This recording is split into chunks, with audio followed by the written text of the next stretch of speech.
안녕하세요. 42살 딩크족으로 살고 있는 여자입니다. 저희 부부는 각자의 부름 때문이 아니라 단순히 경제적인 여유가 없는 상태에서 아이까지 키워낼 자신이 너무 없었기 때문에 피치 못할 사정으로 저희 두 사람의 행복을 좀 더 추구해보고자 하는 마음에 딩크족으로 살기로 결심을 했어요. 벌써 마음 비우고 홀가분하게 산 지가 어느덧 5년이 지나가네요. 처음 결혼할 때만 해도 아이까지 못 낳고 살 만큼 제가 양육비를 걱정하고 앞으로의 노후를 걱정해야 할 줄은 상상도 하지 못했습니다. 그런데 언젠가 구할 줄 알았던 집도 천정부지로 치솟아 올라 사지를 못하게 되고 중간에 저희 친정엄마가 한번 크게 아프신 바람에 제가 병원비로 돈을 꽤나 썼고 남편은 남편대로 도련님께서 무슨 인테리어 사업을 하겠다고 시아버지께서 그나마 가지고 계셨던 시골 재산 중 절반을 지멋대로 써버리는 바람에 나머지 반은 홀라당 다 시부모님 노후자금으로 써야 했고 결국 저희가 가져올 수 있는 돈은 정말 딱 0원이 되어버렸어요. 시부모님이 살고 계시던 집마저도 시골집이라 누구 하나 사가려고 하질 않아 가지고 있어봤자 돈 한 푼 안 되는 가치없는 자산에 불과했고요. 사업을 하겠다고 재산을 형제들과 상의도 없이 챙겨갔으면 염치라도 있어서 그걸 도로 뱉어내거나 사업이라도 좀 잘해서 제사를 지내거나 시댁 행사가 있을 때 돈이라도 좀 보태주던가. 하지만 도련님과 동서는 어쩜 그리 사람들이 염치가 없던지 제사에 참석 안 하는 건 뭐 다반사였고 허구한 날 부부싸움에서 가기 싫다고 시댁 행사는 도련님 혼자 불쌍한 노총각 마냥 참석하고 생각만 해도 그냥 다 상종하기 싫고 혐오스러워서 차라리 돈이고 뭐고 안 보고 살면 좋겠다며 저희 부부가 연락을 딱 끊어버린 지도 오래입니다. 부부 중에서 누구 하나 잘난 부모를 두지 않아서 둘만의 능력으로 오로지 서울에 회사 다니면서 결혼까지 했는데 상황이 다 이렇다 보니 아이는 정말 사치였어요. 낳아서 어찌저찌 키우면 되겠지만 저희는 그마저도 싫었거든요. 아둥바둥 살았던 어린 시절의 우리 모습을 아이에게 그대로 물려주고 싶지 않다는 마음이 가장 컸던 것도 같고요.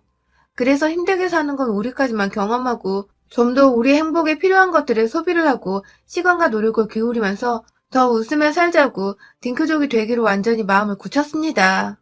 처음 딩크족이 된다고 했을 때 많은 친구들과 직장 동료들이 축하를 해줬어요. 물론 저희한테는 먼저 "얘 안 가죠?" 하는 무례한 질문을 하는 사람들이 아니기도 했지만 결혼한 지 오래인데 아이 소식이 없다 보니 조금씩 의문을 가지곤 했는데 그럴 때 제가 딩크족이라고 하면 늘 마음 든든하게 따뜻한 응원의 말을 건네줬습니다. 저희 친정에서도 마찬가지였어요. 아파서 병원 시세를 제대로 지으셨던 엄마는 자식이 본인 때문에 그리고 돈 때문에 계속 힘들어하는 게 눈에 보이셨는지 우리 딸만 행복하면 됐다면서 저희 부부의 결정을 존중해 주셨고 또 축복해 주셨습니다.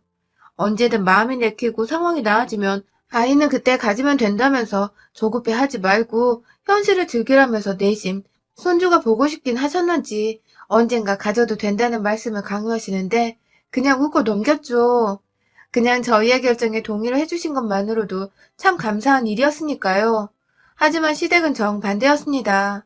아이를 안 낳겠다는 결정이 중대한 사항이지만 그럼에도 저희 부부의 결정이 1순위가 되어야 하는 일이고 때문에 당장 이해해주지 못하시더라도 저희 결정을 비난까지 하실 거라고는 상상도 못했는데 시어머니는 노발 대발 아주 난리가 나셨어요.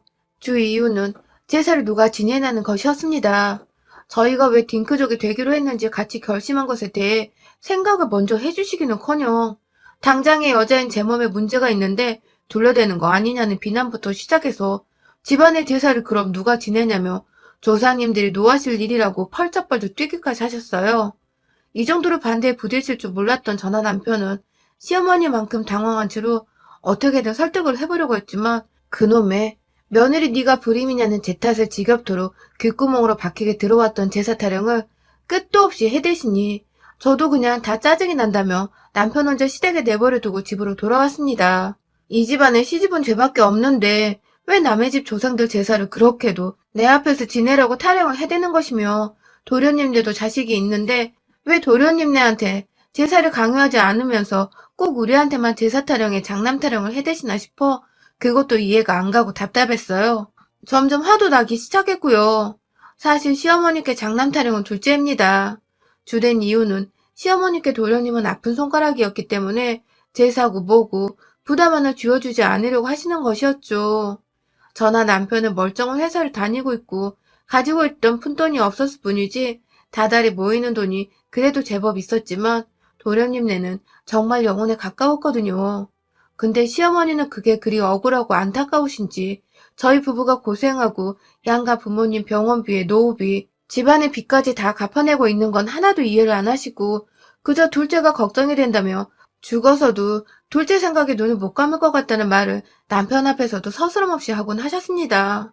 그게 곧 저희 남편한테 둘째를 좀 도와달라는 소리였지만 저나 남편이나 그런 삶이 지칠 대로 지쳤던지라 나름 방법을 터득해서 모른 척 넘어갔고요.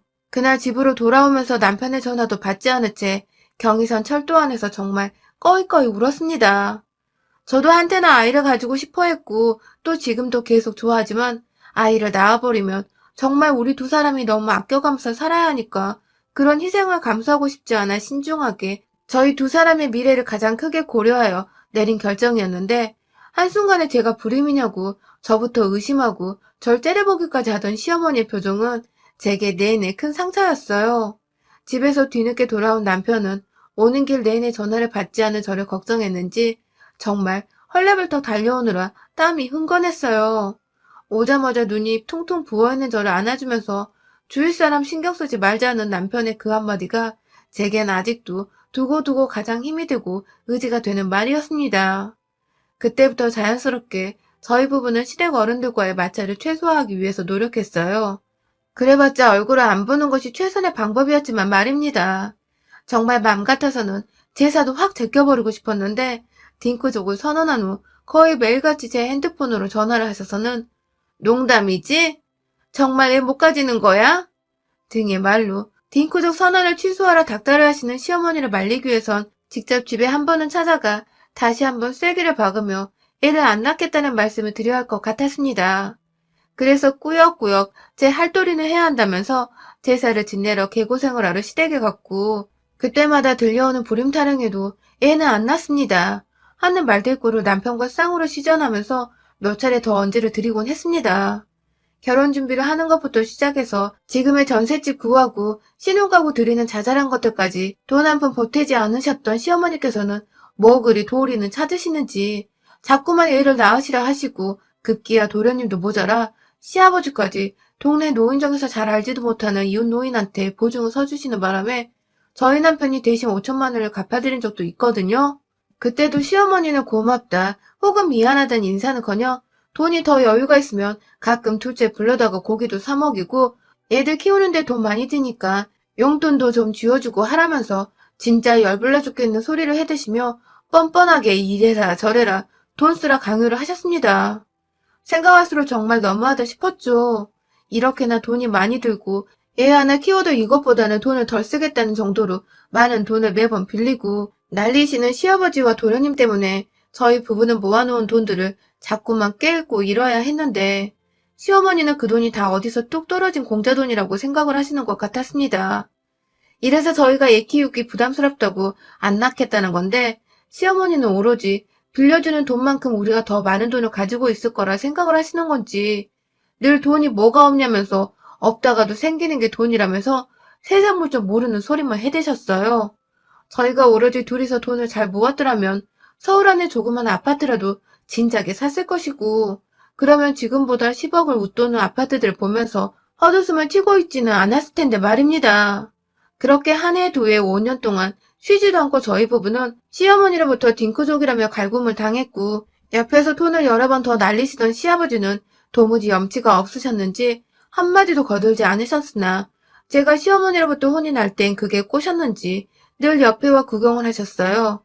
저는 도무지 내가 애를 안 낳겠다는데 왜 시어머니로부터 왜 불임이란 소리를 쳐들으며 초라해져야 하는지를 이해할 수 없었으나 교묘하게 남편 없을 때만 제 옆에 와 너 진짜 불임 아냐? 라고 떠보면서 잔소리를 시작하시는 시어머니의 꾀를 당해낼 재간이 없었습니다. 점점 시간이 지날수록 제 마음이 지쳐갔기 때문에 대꾸할 힘도 솔직히 없었고요. 천만다행인 것은 아이가 있는 도련님네가 집에 왔더라면 제가 더욱 비교를 당하면서 모진 소리를 들어야 했을 텐데 이놈의 싸가지 없는 동서는 또 부부싸움을 이유로 대면서 제사 지내기 싫다고 시댁에 한번 오지를 않았고 저희 남편이 도련님께 돈도 빌려줬었고 시어머니가 제사 지내는데 필요한 돈도 시어머니께 따로 드리면서 돈을 여러 번 쓰고 있었음에도 고맙다는 인사치레 한 번 안 한 채 그저 자기 일이 아니라고 자기는 맏며느리가 아니니까 신경 꺼도 된다는 듯이 없는 사람처럼 지냈어요. 뭐 덕분에 저 혼자 며느리 도리는 다 하면서 돈은 돈대로 신경은 신경대로 쓰고 살았지만 집안에 도련님 아이가 없는 것만으로도 시어머니가 비교할 거리가 사라진 것이었기에 천만다행이라고 생각을 하곤 했어요.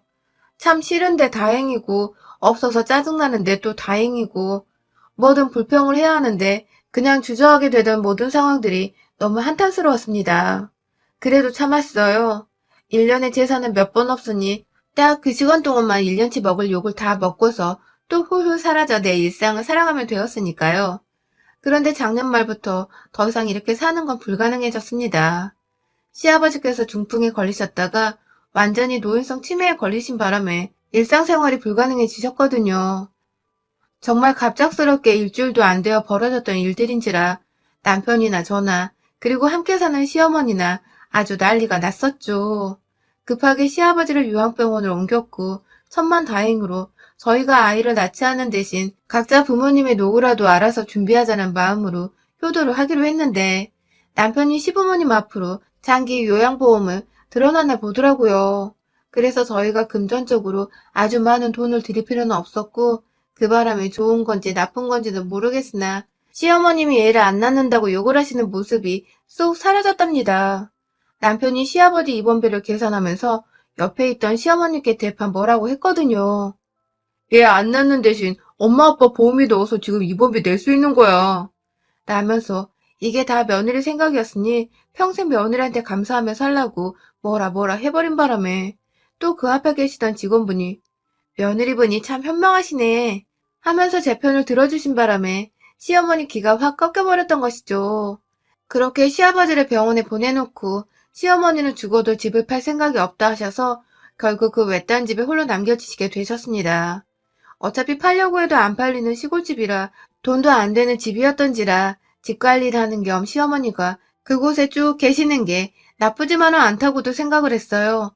다만 시어머니가 외로워하시고 전보다 우쩍해 하실 거란 생각에 마음이 쓰여서 남편과는 보다 자주 시댁에 찾아뵙기로 했죠. 그간 당했던 것들을 생각하면 절대로 시어머니를 어른 취급해드리면 안 되었는데 제 마음이 저도 부모가 있다 보니 남편의 마음이 이해도 가서 어쩔 수가 없었습니다. 그럼에도 저희는 일을 하는 사람들인지라 매주 찾아갈 수는 없었고 한 달에 한 번 정도 찾아가고자 했어요. 이것도 사실 3시간 기차 타고 가야 하는 시댁을 자주 찾아가는 게 직장인에겐 정말 부담되는 스케줄이었는데 그걸 저희가 용케 해내고 있었죠. 지난 11월에는 그냥 가서 정말 밥만 먹고 왔어요. 막 시아버지 문제로 정신이 없던 와중이었기에 딱히 서로가 서로를 챙겨줄 여유도 없었고 그냥 안부만 물어볼 목적으로 시댁에 간 것이었죠. 그리고 한 달 뒤 저희가 크리스마스 시즌이 좀 지나서 연말까지 쭉 재택근무였기 때문에 이번에는 조금 시간적 여유를 두고서 시댁에 다녀오기로 했습니다. 시아버지는 여전히 상태가 호전되질 않고 계시고 저는 저대로 굉장히 추운 겨울인데 혼자 괜찮으실까 싶어 시어머니마저 풍으로 갑자기 쓰러지면 어쩌나 하는 아찔한 겁도 났던 것 같아요.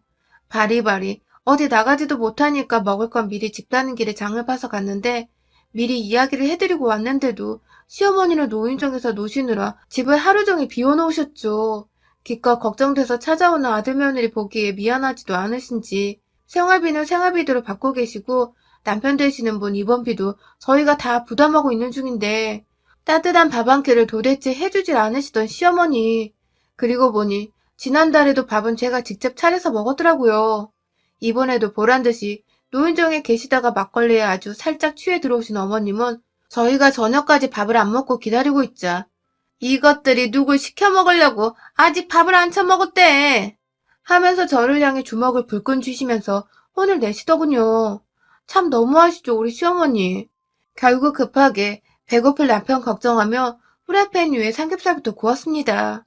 밥까지 할 시간은 없을 것 같아서 그냥 고기에 이것저것 상추쌈을 꺼내서 간단히 먹고자 했어요. 그런데 한참 고기를 굽고 있자 시어머니가 옆에 와 자기도 배고프다며 밥을 왜 안 했냐고 또 알아서 좀 못하니? 하며 혼을 내셨어요. 졸지에 고개를 굽다 말고 헐레벌떡 밥을 지으려는 저를 본 남편은 덩달아 달려와 왜 소리를 지르고 그래? 하면서 제 편을 들어줬지만 그건 결국 시어머니의 성질머리를 더 건드리는 꼴이었습니다. 씩씩거림을 일자로 참고 안방으로 들어가 있던 시어머니는 한참 뒤 밥까지 다 지어지고 고기까지 구워져 부엌 식탁에 밥상이 차려지자 귀신같이 알아채고는 밖으로 나오셨어요. 식탁 한번 쑥 훑더니 가운데 자리에 앉아 먼저 밥을 드시기 시작한 시어머니는 처음엔 정말 한마디를 안 하셨는데 점점 저를 향한 시선이 느껴졌습니다. 밥 먹다 말고 뭔가 싶어 시어머니를 쳐다보니 글쎄 고개는 밥그릇을 향해 숙인 채 눈만 멀끔 떠서 저를 쳐다보시며 무슨 공포영화에 나오는 좀비 마냥 입에 밥을 넣고 계시는데 제가 정말 놀래서 숟가락을 던져버릴 뻔했네요. 시꺼먼 와중에 마음 진정시키면서 밥을 먹는데 뭔가 자꾸 기분이 이상해 시어머니를 보면 또 저를 노려보고 계시고 진짜 밥 먹다 체해도 이상할 게 하나도 없었습니다. 그런데요. 시어머니가 자꾸만 아이씨 하면서 한숨을 쉬고 짜증난다는 티를 팍팍 내시더라고요. 그리고 곧 그 소리가 어쩔 때 나는 소리인지를 눈치채게 되었죠. 제가 무슨 반찬 하나를 짓겠다고 젓가락을 들면 아우 하면서 한숨을 쉬시고 국물이라도 수저에 담아 입에 집어넣으면 일부러라는 듯 의자를 박차고 일어나 물을 떠오셨어요. 자꾸만 제가 뭘 입에 집어넣으려고 하실 때마다 잔뜩 짜증난다는 티를 내시니 저 밥 먹지 말란 소리인 줄 알고 저도 자연스레 수저를 놓게 되더라고요. 남편은 그 와중에 연말이라고 연락 오는 선후배들 인사 전화한다고 부엌과 방을 왔다 갔다 하면서 밥을 먹고 있었고요. 밥 먹는데 짜증나게 하는 건 오히려 남편이었는데 그냥 조용히 밥 먹는 저한테 자기 기분 나쁘다 화풀이 해대는 시어머니를 저도 점점 아니 슬슬 짜증이 솟구쳐서 도저히 그냥 넘기지 못하겠었어요. 그럼에도 연말에 기분 좋게 마무리를 하고 싶어서 정말 웬만하면 참자는 마음으로 제 마음을 다스려보고 있던 중 남편이 통화를 끝마치고 자리에 돌아왔습니다. 밥을 먹다 말고 제가 아무것도 먹지를 않고 있자 자기 왜 안 먹어? 하면서 제 걱정을 해주더라고요. 그래서 저도 말했어요. 눈치 보면 밥 먹기가 힘드네. 하고 말이죠. 그러자 남편은 자연스레 자기 엄마를 쳐다봤고 시어머니는 고개 숙여 밥 먹다 말고 제 말에 기가 찬다는 듯이 고개를 쳐들고 올려다보더니 급기야 야 이년아 하며 숟가락으로 제게 삿대질을 하셨습니다. 그리곤 지금도 제가 사연을 적어보면서 맞게 들은 게 아니라고 믿고 싶은데 너무 충격적이고 생생해서 적으며 손이 다 떨리네요. 글쎄 저한테 쌍팔년도에 너 같은 년이 이 집에 들어왔으면 집안 말아 먹었어. 이 애도 못 낳는 장애인년이? 라고 하시는 게 아니겠어요? 장애인이랍니다. 저보고 애를 안 낳겠다는 멀쩡한 사람한테 장애인이라고 애꿎은 분들로 비하를 하는 것도 모자라 집안 말아먹을 년이라며 사람 수치스러운 말을 죄다 꺼내 사람 골 때리게 만드는 이 여자. 제정신이 아니라는 생각부터 들더군요. 안 그래도 눈치 보여 진작부터 밥은 안 먹고 있었다만 저도 모르게 밥숟가락을 한 번 더 들어 올렸다가 식탁 위에 내리쳤습니다. 무슨 말을 그따구로 해요?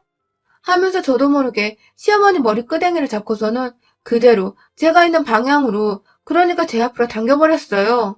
그 바람에 시어머니는 그 사이에 있던 식탁 위에 얼굴을 그대로 내리꽂으셨고 그 바람에 몇 없던 반찬이었지만 시어머니 냉장고 안에 있던 시골김치랑 멸치젓갈이 시어머니 얼굴 곳곳에 묻어났죠. 저는 거기서 그치지 않고 계속해서 굽는다고 바로 옆 가스레인지 후라이팬 위에서 지글거리고 있던 삼겹살을 기름 닦는다고 옆에 뒀던 키친타올로 집었다가 시어머니 면상을 향해 다다닥 던져버렸어요. 무슨 비비탄 총 쏘는 것 마냥 조각나 지글지글 구워주고 있던 삼겹살을 던져댄 것이죠. 그것도 모자라 분이 안 풀려서 결국 옆에 제가 상추 씻고 아깝다며 물 한 가득 담아둔 빨간 대야 안에 그 찬물을 그대로 이고서는 밥상 위에 시어머니 머리를 향해서 정말 인정사정 없이 부어버렸답니다. 집안은 아주 아수라장이 되어버렸어요. 삼겹살에 반찬에 섞인 시뻘건 양념장과 기름이 둥둥 떠다니는 물들이 식탁 위에서 아래로 뚝뚝 시어머니의 머리에서 발끝으로 뚝뚝 떨어져 내려가고 있었고 저는 도저히 이 집안에서 잠이고 뭐고 자기도 글렀다면서 혼자 가방 챙겨서는 그 시골에서 콜택시를 불러다가 인근 시내의 모텔로 가려 했어요. 물론 남편도 어머님 말씀에 충격을 받았던지 뿌린 대로 거둔 거라며 내가 누누이 며느리한테 잘하라 하지 않았냐며 고기벼락에 물벼락까지 맞은 자기 엄마를 그대로 내버려 두고 절 따라 나오더군요. 혼자 택시 타고 가면 위험하다면서요. 얼마나 아들까지 진절머리가 나게 했으면 그 봉변은 당했는데 아들한테서 도움 한 번 못 받을까 싶어. 참, 시어머니 인생도 난장판의 개판이더군요. 아무튼 그날 그 짓을 저질러버린 후 저는 앞으로 다시는 시댁의 일도 발걸음을 하지 않을 것이라 다짐을 하였고 남편에게서 각서까지 받아냈습니다. 장애인이라고 비하한 시엄마 죽어도 제사는 못 지내준다고 니네 엄마 돌아가셔도 혼자 장례 치르라고 했네요. 덕분에 저는 요양병원 다니며 시아버지 좀 챙겨드리고 그냥 저희 부모님이나 한 번 더 신경 써드리면서 단순하게 전보다 마음은 더 편하게 지내고 있는 중이고요. 덩달아 남편은 시어머니께 따로 연락을 드리지 않은 채 도련님께 책임을 물으며 어머니와 인연 끊겠다고 아버님은 우리가 챙길 테니 어머님 노후나 요양은 니들이 알아서 하라며 안 그럼 법적으로 고소해서 니들이 꼬간 돈부터 당장 갚게 하겠다고 하니 도련님은 도련님대로 달라진 남편의 태도에 쫄아서는 알겠다고 무조건적으로 동의를 했나 보더라고요. 도련님 딴에는 병원비 나가는 시아버지보다 시어머니 케어하는 게 더 수월할 거라고 이득이라고 생각을 했을 수 있겠으나 저희는 알고 있었죠. 이 가족 중 시어머니가 제일 또라이라는 것을요. 그렇게 저는 새해부터 지난 수년간의 시어머니로부터의 괴롭힘과 알게 모르게 느꼈던 장남의 와이프라는 죄책감, 책임감으로부터 완전히 해방이 되어 요즘 딩크족 선언 후 가장 홀가분하게 제 삶을 살아가고 있습니다. 소소한 제 행복을 챙기는 것은 물론 제 삶에서 아이보다 더 중요한 남편과의 인생을 더 즐겁게 살아가고자 노력 중이죠. 부디 새해에는 저희 부부에게 보다 호탕하게 웃어볼 수 있는 좋은 일들로만 가득했으면 좋겠습니다. 응원해주세요, 여러분. 여러분의 생각은 댓글로 남겨주세요. 오늘도 시청해주셔서 정말 감사합니다.